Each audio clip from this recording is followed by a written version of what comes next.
বন্ধুরা, আশা করি তোমরা সবাই ভালো আছো। তোমার চ্যানেলে তোমাদের সবাইকে স্বাগতম। তো আজ তোমাদের জন্য যেটা শেয়ার করতে চলেছি, তোমরা অনেকেই জিজ্ঞাসা করছো যে স্যার ভূগোলে সবথেকে কম পড়ে কী করে কি ভালো রেজাল্ট করব। আমি দেখো এর আগেও বলেছি, যারা ভালোভাবে ক্লাস করেছো তারা বিষয়টা জানো, আর যারা জানো না তাদের জন্য আমি আরও একবার বলছি যে ভূগোলের বিরাট বড় শর্টকাট রয়েছে। অনেক কিছু না পড়েই আমরা সমস্ত প্রশ্নের উত্তর করতে পারি। প্রথমে আসি এমসিকিউ এসএকিউ। দেখো এমসিকিউ এসএকিউ বা শর্ট টাইপের প্রশ্নের যে পার্টটা রয়েছে সেই পার্টটার যোগ কিন্তু স্পেশাল, কারণ সেই পার্টটার জন্য আমি তোমাদের একটাই অস্ত্র বলেছি, যার কাছে যে টেস্ট পেপার আছে সেই টেস্ট পেপার শর্টটা ভালো করে যারা কমপ্লিট করেছো তাদের ভূগোলের শর্ট নিয়ে কোনো টেনশন থাকার কথা নয়। প্রথম কথা হলো তাই। দ্বিতীয় কথাটা কি, আমরা প্রত্যেক চ্যাপ্টারের স্পেশাল শর্ট তোমাদের শেয়ার করেছি, সেগুলো করলেও কোনো ব্যাপার নেই, সেখান থেকেও তোমরা কমন পেয়ে যাবে। এবার যেটা মুখ্য বিষয় সেটা হচ্ছে 2 মার্কের কোশ্চেন, 3 মার্কের কোশ্চেন আর হচ্ছে 5 মার্কের কোশ্চেন।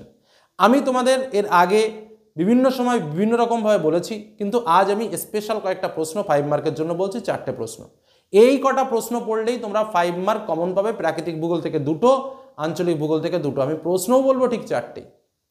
কী কী প্রশ্ন আমি একটু বলে দিই। প্রাকৃতিক ভূগোল থেকে দেখো আমি বলি নদী আর হিমবাহ। এই নদী আর হিমবাহ থেকে এবার প্রশ্ন আসছে, ধরে রাখতে পারো। নদীর ক্ষয় অথবা সঞ্চয়, হিমবাহের ক্ষয় অথবা সঞ্চয়, কোনটা আসবে গ্যারান্টি নেই, কিন্তু আসবে। এই দুটো প্রশ্ন খুব ভালো করে পড়ে রাখতে পারো। তবে এর সঙ্গে হিমবাহ জলধারার মিলিত কার্যের ফলে গঠিত ভূমিরূপটাও একটু দেখে যেও। প্রশ্ন যদি টাফ করে তাহলে এটা করবে, তবে মনে হয় না এটা আসবে, এজন্য উপরের দুটো যেটা বললাম বাধ্যতামূলকভাবে করো। মোটেই যদি বেশি করো তাহলে এই 3টে, হিমবাহর ক্ষয়ের ফলে 3টে ভূমিরূপ, হিমবাহের সঞ্চয়ের ফলে 3টে ভূমিরূপ, নদীর ক্ষয়ের ফলে 3টে ভূমিরূপ, নদীর সঞ্চয়ের ফলে 3টে ভূমিরূপ, আর একটা হচ্ছে হিমবাহ ও জলধারার মিলিত কার্যের ফলে গঠিত ভূমিরূপ। কি বললাম বোঝা গেল? ব্যাস, দ্যাটস এনাফ। এখান দিয়ে একটা কোশ্চেন। আর একটা কোশ্চেন কোনটা দিয়ে আসবে, সমুদ্র স্রোত সৃষ্টির কারণ কি, জোয়ার ভাটা সৃষ্টির কারণ ফলাফল, বা পৃথিবীব্যাপী জোয়ার ভাটা সৃষ্টির পৃথিবীব্যাপী জোয়ার ভাটার প্রভাব। এই 3টার থেকে একটা। এই হলো আমাদের প্রাকৃতিক ভূগোল। বায়ুমণ্ডল থেকে আমি একটাও প্রশ্ন বলছি না, একটাও প্রশ্ন পড়ার দরকার নেই, এতেই তোমরা কমন পাবে। তবুও যদি বায়ুমণ্ডল থেকে পড়তে ইচ্ছা করো, যেমন একটা ইম্পর্টেন্ট, ভেরি ভেরি ইম্পর্টেন্ট একটা প্রশ্ন বলি, বায়ুমণ্ডলের উষ্ণতা বা বায়ুচাপের তারতম্যের কারণ। ভেরি ভেরি ইম্পর্টেন্ট প্রশ্ন, পরীক্ষা আসার মতো প্রশ্ন। আরও একটা প্রশ্ন বলি, বিভিন্ন প্রকার নিয়ত বায়ুর সঙ্গে নিয়ত বায়ুর সম্পর্ক। Very very important question.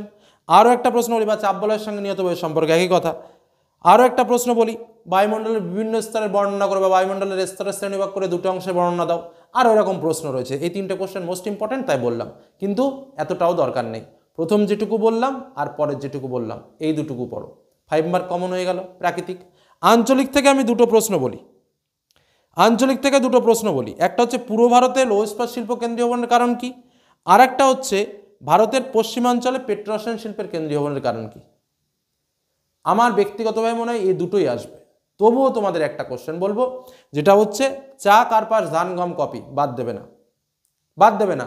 কারণ কোনটা কোনবার আসবে কোনো গ্যারান্টি নেই। আগের বার আকেশ ছিল, যা দীর্ঘ কয়েক বছর আসেনি। ওই জন্য বলছি চা, কার্পাস, ধান, গম, কফি এর অনুকূল পরিবেশ ভেরি ভেরি ইম্পর্টেন্ট। অনুকূল পরিবেশ মানে প্রাকৃতিক এবং অর্থনৈতিক দুটোই লিখতে হয়। অনেকে এই জিনিসটা ভুল করো, সেটা কিন্তু জেনে রাখো। ঠিক আছে, এই 3টে প্রশ্ন আমি বললাম সব মিলে, মানে চাষের থেকে একটা বললাম, শিল্পর থেকে একটা বললাম, শিল্পর থেকে আমি 2টো বলেছি, আর কৃষির থেকে একটা বলেছি। কি বললাম বোঝা গেল?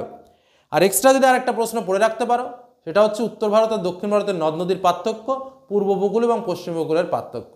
এনাফ, আর কিচ্ছু লাগবে না। এই হয়ে গেল 5 মার্কের কোশ্চেন। 5 মার্কের প্রশ্ন কমপ্লিট হয়ে গেল। আর 2 মার্ক এবং 3 মার্কের জন্য আমি কিছু চালাকি এর আগে শেয়ার করেছিলাম। কী কী শেয়ার করেছিলাম আমি একবার মনে করিয়ে দিই তোমাদের। আমি যেটা শেয়ার করেছিলাম যে 2 মার্কের জন্য তোমরা বায়ুমণ্ডল যদি কেউ না পড়ো কোনো টেনশনের কোনো ব্যাপার নেই। 3 মার্কের জন্য তাই, বায়ুমণ্ডল যদি না পড়ো টেনশন নেবার কিছু নেই। চালাকিটা কোথায় আমরা চলো হাতে কলমে দেখে নিই। ঠিক আছে, চালাকিটা হাতে কলমে দেখে নিই আরও একবার। দেখো 2 মার্কের প্রশ্নের জন্য আমি কি বলেছি, বহির্জাত প্রক্রিয়া তার দ্বারা সৃষ্ট ভূমিরূপ থেকেই 2টো প্রশ্ন আসবে, একটা প্রশ্ন লিখতে হবে। বায়ুমণ্ডল অথবা বাড়িমণ্ডল, আমি প্রথমেই বললাম যে বায়ুমণ্ডল পড়বো না, তাহলে বাড়িমণ্ডল থেকে যে প্রশ্নটা আসবে সেটা লিখবো। বজ্র ব্যবস্থাপনা থেকে তাও 2টো প্রশ্ন আসবে, একটা প্রশ্ন লিখবো। ভারত প্রাকৃতিক থেকে 2টো প্রশ্ন আসবে, একটা প্রশ্ন লিখবো। আঞ্চলিক থেকে 2টো প্রশ্ন আসবে, একটা প্রশ্ন লিখবো। উপগ্রহ চিত্র পড়বো অথবা ভূবৈচিত্র্য সূচক মানচিত্র পড়বো, যে কোনো একটা পার্ট পড়লেই কিন্তু হবে, 2টো পার্টের প্রশ্ন পড়ার দরকার নেই। অনেকে বলতে পারো স্যার প্রশ্নগুলো কোথায় পাবো, আমি লাস্ট মিনিট সাজেশনে তোমাদের সমস্ত চ্যাপ্টার ভিত্তিক প্রশ্ন দিয়ে দিয়েছি, সেখান থেকে এই চালাকিটা ব্যবহার করো। বাড়িমণ্ডল থেকে আমি কী কী প্রশ্ন দিয়েছি সেটা পড়ো, আর উভয়চিত্রসূচক মানচিত্র থেকে কী কী প্রশ্ন দিয়েছি সেটা পড়ো, তাহলেই হয়ে গেল। আঞ্চলিক থেকে কী কী প্রশ্ন দিয়েছি, প্রাকৃতিক থেকে কী কী প্রশ্ন দিয়েছি, বজ্রব্যবস্থাপনা থেকে কী কী প্রশ্ন দিয়েছি। আর 3 মার্কের জন্য কী চালাকিটা রয়েছে, ঠিক একইভাবে 3 মার্কের জন্য যে চালাকিটা দিয়েছিলাম সেটা হচ্ছে 4টে প্রশ্ন আসবে। প্রথম প্রশ্নটা বহির্জাত প্রক্রিয়া তার দ্বারা সৃষ্ট ভূমিরূপ, এখান থেকে লিখব। দ্বিতীয় প্রশ্ন বর্জ্য ব্যবস্থাপনা থেকে লিখব। তৃতীয় প্রশ্ন ভারতের যে পার্টটা রয়েছে সেই পার্টটাতে থেকে লিখব। আর চতুর্থ প্রশ্ন উপগ্রহ চিত্র থেকে একটা আসবে, আর ভূবৈচিত্রসূচক মানচিত্র থেকে একটা আসবে, যে কোনো একটা আমি লিখব। এটাই হলো চালাকি। তাহলে দেখো টোটাল এই সিস্টেমের মধ্যে আমি বায়ুমণ্ডল থেকে কোনো পার্টই রাখিনি, আর ভূগোল থেকে যদি বায়ুমণ্ডল চ্যাপ্টারটা বাদ দিয়ে দাও তাহলে দেখো যে চ্যাপ্টারটা হাফ হয়ে যায়। কি বললাম বোঝা গেল?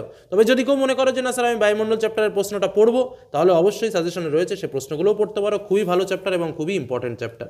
এই হলো আমার মূল জায়গা, মূল সিস্টেম এবং মূল চালাকি, যেখান থেকে আমরা কিছু অংশ বাদ দিয়ে পড়লেও কিন্তু পড়তে পারি। বোঝা গেল? এটা হলো আমার 3 মার্কের যে চালাকিটা বললাম, কোথা থেকে কী কী আসবে, আর এটা হলো আমার 2 মার্কের যে বিষয়, যে কোথা থেকে কী কী আসবে, কোনটা কী পড়লে আমরা বাদ দিতে পারবো। আর ডেসক্রিপশন বক্সে লিঙ্ক দেওয়া থাকবে, সেই লিঙ্কে ক্লিক করে যে চ্যাপ্টারগুলো বললাম এই চ্যাপ্টারগুলোর ইম্পর্টেন্ট যে প্রশ্নগুলো দিয়েছি সেই প্রশ্নগুলো রেডি করে ফেলতে হবে। 2 মার্কের প্রশ্ন সংজ্ঞা, বৈশিষ্ট্য, উদাহরণ, চিত্র সহযোগে লিখবে। 3 মার্কের প্রশ্ন সবসময় 5টা পয়েন্টে লেখার চেষ্টা করবে। আর 5 মার্কের প্রশ্ন তো স্বাভাবিকভাবে প্রথম প্রশ্ন উল্লেখ করাই থাকে, আর যদি পয়েন্ট উল্লেখ করা না থাকে, যেমন প্রথম প্রশ্ন বলে দেয় 3টে ভূমিরূপ লেখো, সেখানে তো 3টেই লিখতে হবে। আর যদি পয়েন্ট উল্লেখ করে না দেয় তো 5 মার্কের প্রশ্ন 8টা পয়েন্ট দিয়ে লিখতে হবে।